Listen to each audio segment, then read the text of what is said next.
Hello and welcome to Legislative Report. I'm Laurie Bull, and here today with me is Representative Ryan Mackenzie, representing the 134th District in Berks and Lehigh counties. And our topic today is identity theft, which is on the rise, and some might be surprised even that it even affects children. So that's our topic today. To start off, when someone takes a person's personal information, their social security number, their address, those types of things, what then often are the most common ways that they use them in fraudulent manner? Yeah, well, thank you for having me here. And Sure. Identity theft, especially for children, is a very serious problem here in Pennsylvania and across the country.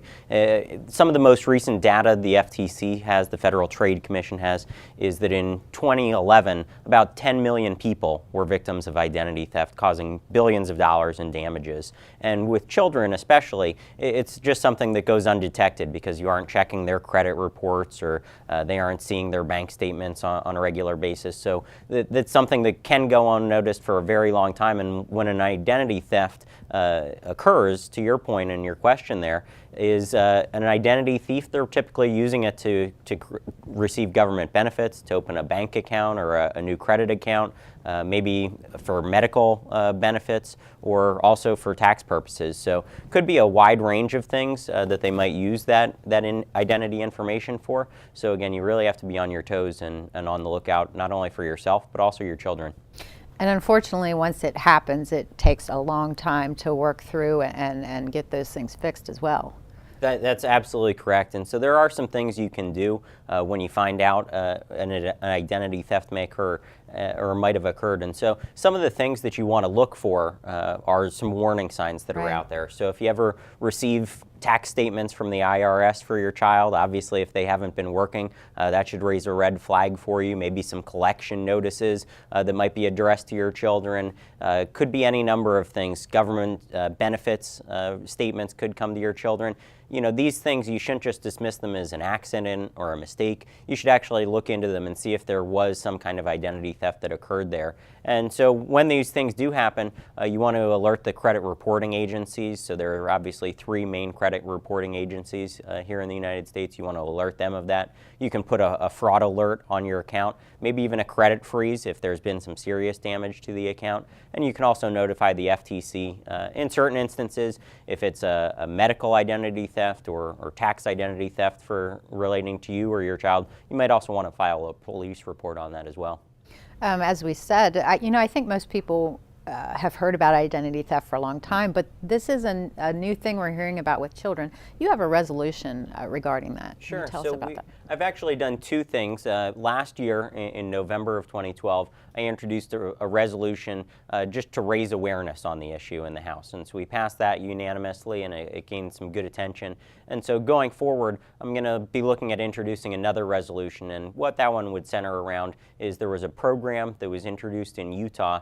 It's had some success whereby individuals, parents, can actually go out and place a credit freeze on their child's account on their social security number up until they're about 16 or 17 years of age so that no activity can occur. And what that does is, again, since you might not be checking it regularly, it just puts a total block on the account. And so this service was offered free of charge through Utah, their Attorney General's office, in conjunction with the private sector. So it's something I think we should at least look into here in Pennsylvania and see if we could benefit from it as well.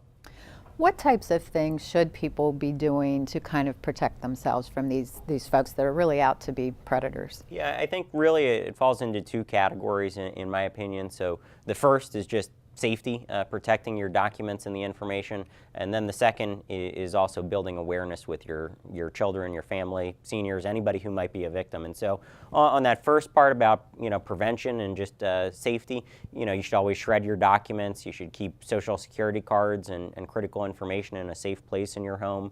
Anytime you're applying to something online, you want to make sure that it has that HTTPS for a secure website. Mm-hmm. And then also, again, on the just promoting the information to all the members of your family, you want to talk to your children about using safe and secure passwords for all of their different accounts. Even things like social media these days can lead to identity theft. So you want to make sure that they're protecting their information that way. And seniors, I think often fall prey to victims over the phone, so never give out any critical information over the phone if you aren't sure of who that other party is on the other end of the line. Good advice there. And your office is being proactive about this, and you're having a special event coming up, inviting friends and neighbors Saturday, May 11th from 10 to 1 in the parking lot of the Lower Mackenzie Township Municipal Building. That's in 3400 Brookside Road in Mackenzie. That's correct. And so we held one of these events, a shredder event as we call it, last year. Overwhelming response, so we've actually got some more capacity for this event. We're going to have a couple trucks there this time around so that everybody can get in and out quickly. And we're doing it right after tax time, so all of those documents that you used to file your income taxes, it's a good way to get rid of them, shred them, make sure nobody can get the information off of those documents. What about computers and things like that, electronic devices, when you're done with them? What should you do to protect the information that's on those hard drives? Oh, that's a great question. And so, there is obviously a lot of information that's on those devices. So, it's a good thing to even take it to a specialist who can wipe those hard drives clean. Anytime you're going to recycle those devices, you want to make sure you remove the hard drives from them so that, they don't fall into the wrong hands. So certainly you have to be very careful with those electronic devices. Even when you think they're gone and you throw them away, that information's still on there. Thank you so much for taking time today. If people have additional questions, I'm sure they can get in touch with you. Absolutely. They should feel free to stop by our office in Emmaus. Give us a call, 610-965-9933 at any time. They can also visit us online at repmackenzie.com, and I'm sure we'll be able to get all the information on the screen at the end of the show here as well. We sure will. Well, thank you for your time. And again, that's all the time we have, and that information will be shown in just a moment. Thanks for watching, and please join us next time for Legislative Report.